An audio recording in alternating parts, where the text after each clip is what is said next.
Hello दोस्तों। तो आज के वीडियो में हम लोग बात करने वाले हैं यूपीएसआई के 15 मार्च की पहली शिफ्ट के जीके के टफेस्ट 10 सवालों के बारे में, जिनमें से अगर आपने 5 क्वेश्चन भी आपके सही हैं तो आप अपने शिफ्ट में जितने भी लोगों ने पेपर दिया है उनमें से आप 95% लोगों से आगे रहेंगे, क्योंकि इन 10 सवालों को केवल 5% लोग ही सॉल्व कर पाए होंगे। अगर आपको इन 10 सवालों के बारे में आपको बताएं तो इन 10 सवालों को वही लोग सॉल्व कर पाए होंगे जिनके पास डीप नॉलेज होगा, या फिर उनको डाटा का बहुत अच्छा नॉलेज होगा, या फिर उनकी किस्मत बहुत अच्छी रही होगी तब, क्योंकि तुक्केबाजी में भी ये 10 सवालों में से बहुत से सवाल सही हुए हैं लोगों के। तो चलिए देख लेते हैं कि कौन कौन से वो 10 सवाल हैं। तो सबसे पहला क्वेश्चन है कि आयकर अधिनियम की 270(a) के अनुसार आय की कम रिपोर्टिंग करने पे क्या दंड है। तो इसका आंसर ऑप्शन नंबर बी था, जिसको कि बहुत कम लोग कर पाए हैं। मान के चलिए 5% लोग इसको सॉल्व कर पाए हैं। बहुत सारे लोगों ने 100% दिया है, 100% मार के आए हैं, लेकिन 100% इसका आंसर नहीं था। इसका आंसर था दे का 50%। अगर आपने इस क्वेश्चन को किया है तो आपका परसेंटाइल बहुत अच्छा देखने को मिलेगा। इसके अलावा ये आपका बायोलॉजी का क्वेश्चन आया था कि कौन सी कोशिकाएं रोगजनक अनुक्रिया में एंटीबॉडी उत्पन्न करती हैं। तो इसका आंसर था बी लिम्फोसाइट, लेकिन काफ़ी लोगों ने टी लिम्फोसाइट आंसर किया है। टी लिम्फोसाइट वहाँ से इनको कन्फ्यूजन हुआ था जहाँ से टी सेल आपने पढ़ा होगा। टी सेल ब्लड में होता है, आपने वहाँ से प्लेटलेट्स में होता है, वहाँ से टी सेल पढ़ा होगा, तो वहाँ से लोगों ने काफ़ी लोग रिलेट करके टी लिम्फोसाइट मारा था, लेकिन सही आंसर इसका बी लिम्फोसाइट्स होगा। तो अगर आपने इस क्वेश्चन को किया है तो आप टॉप 2% में आ रहे हैं। 2% लोग ही इसको सॉल्व कर पा रहे हैं। अपने आसपास के लोगों से पूछ लीजिएगा, बहुत रेयर लोग ही इसको सही किए होंगे। इसके अलावा ये ITAC का क्वेश्चन था कि सूचना प्रौद्योगिकी अधिनियम 2002 के अंतर्गत कौन सी धारा मध्यस्थों पर सर्वोच्च न्यायालय के आदेश द्वारा सूचित किए जाने पर गैर कानूनी उपयोगकर्ता जनित सामग्री को हटाने का दायित्व डालती है। तो इसका आंसर ऑप्शन नंबर बी था, 79(3)(b).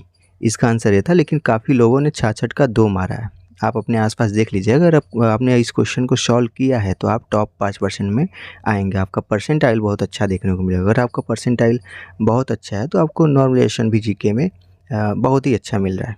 इसी जीके के बेस पे सारा कुछ हो रहा है, तो आपका इस क्वेश्चन को सही करना ही आपके परसेंटाइल को बढ़ा के ले जाएगा आगे। अच्छा, ये हिस्ट्री का एक क्वेश्चन आया था कि निम्न में से कौन सा विद्रोहियों के एकमात्र योग्य सेनापति माने गए थे। अभी इस क्वेश्चन को काफ़ी कम लोग कर पाए हैं। एक क्वेश्चन तो इजी था, लेकिन बहुत लोग इसको समझ ही नहीं पाए कि क्वेश्चन बोलना क्या चाहता है। तो इसलिए इसका आंसर तो ऑप्शन नंबर सी सही था। काफ़ी लोग सही भी किए होंगे, मान के चलिए 10% लोग इसको सॉल्व कर पाए होंगे। इसका जो क्वेश्चन पूछने का ढंग था यही थोड़ा सा टफ था, इसको इसीलिए काफ़ी लोग समझ ही नहीं पाए कि कहना क्या चाहते हैं। अगर वो समझ गए होते तो इसका जो आंसर था वो बहुत ही आसान था। ये अपना मूल विधि का क्वेश्चन आया था कि भूमि अधिग्रहण पुनर्वास और पुनर्स्थापन अधिनियम 2013 के अंतर्गत PPP अधिग्रहण के प्रभावित परिवारों से आवश्यक सहमति का न्यूनतम परसेंटेज क्या है। तो इसका ऑप्शन नंबर 70% इसका सही आंसर था। काफ़ी लोगों ने 50% मार के चले आए हैं, क्योंकि उनको लगता है कि PPP जो होता है 50% गवर्नमेंट की हिस्सेदारी होती है और 50% जो प्राइवेट सेक्टर वाले होते हैं उनकी भागीदारी होती है। इसलिए इस क्वेश्चन को काफ़ी कम लोग सही कर पाए होंगे। मान के चलिए 5% लोग ही इसको सॉल्व कर पाए होंगे। मैंने काफ़ी लोगों से बात करके ही ये वीडियो हम बना रहे हैं, तो हमें पता है कि कौन सा क्वेश्चन में कौन लोग क्या सिली किए हैं। तो इस तरह से आप अपना देख सकते हैं कि आपने अगर इसको सही किया है तो आपका परसेंटाइल अच्छा देखने को मिलेगा। इसके अलावा एक करेंट का क्वेश्चन आया था कि भारत के पहले सहकारी मल्टी फीड कंप्रेस्ड बायोगैस संयंत्र का उद्घाटन कहाँ किया गया था। तो ये ऑप्शन नंबर बी इसका सही था, कोपरगांव। ये करेंट का क्वेश्चन था। करेंट काफ़ी लोगों का वीक होता है, तो समझ लीजिए इसको अगर किए भी होंगे तो 5 से 10% लोग ही इसको सॉल्व कर पाए होंगे। लेकिन अगर इसको आपने किया है, सही आपका है, चाहे तुक्का से सही हो चाहे आपके नॉलेज से सही हो, आपका जो परसेंटाइल हो काफ़ी अच्छा देखने को मिलेगा।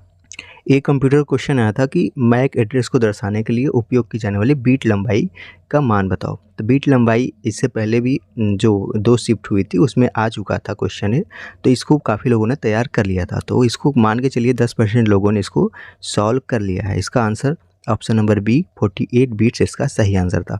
लेकिन अगर आपने इसको भी सही किया है तो समझ लीजिए कि आपका जो परसेंटाइल है काफ़ी सही देखने को मिल सकता है। एक क्वेश्चन ने BNSS से आया था कि भारतीय नागरिक सुरक्षा संहिता 2023 की कौन सी धारा अनुपस्थिति में विचारण का प्रस्ताव करती है। तो इसका आंसर नंबर ऑप्शन ए सही था, धारा 356। लेकिन ये प्योर डाटा का क्वेश्चन था, तो काफ़ी कम लोग ही कर पाए हैं। अगर आपने इसको सही किया है तो आप मान के चलिए आप टॉप 2% में हैं। अगर आप टॉप 2% में हैं तो समझ लीजिए आप बहुत लोगों से आगे हैं, काफ़ी लोगों से आप आगे चल रहे हैं। तो इसमें भी आपका जो फाइनल मेरिट होगा उसमें ये क्वेश्चन आपको आगे ले जाने में काफ़ी हेल्प करेगा। एक क्वेश्चन ये था कि कैम जो है पौधों में कार्बन डाइऑक्साइड रात भर इस रूप में संग्रहित होती है। ये काफ़ी अच्छा क्वेश्चन था, इसको मैं मान के चलता हूँ 1 से 2% लोग ही इसको सॉल्व कर पाए होंगे। इसका ऑप्शन नंबर ए मैलिक अम्ल इसका सही आंसर था। लेकिन इसको काफ़ी लोगों ने ऑप्शन नंबर सी पाइरूवेट जो ऑप्शन था इसको काफ़ी लोगों ने टच किया कि भाई यही सही आंसर है। लेकिन इसका सही answer option number A malic अम्ल है। अगर आपने इसको सॉल्व किया है तो आप टॉप 2% में आते हैं। इसके अलावा ये बहुत ही अच्छा क्वेश्चन पूछा था, सर्वोच्च न्यायालय के किस निर्णय ने बच्चों के लिए निःशुल्क अनिवार्य शिक्षा का अधिकार अनिवार्य किया था। इसको काफ़ी लोगों ने सही भी किया है, उन्नी कृष्णन जेपी बनाम आंध्र प्रदेश राज्य।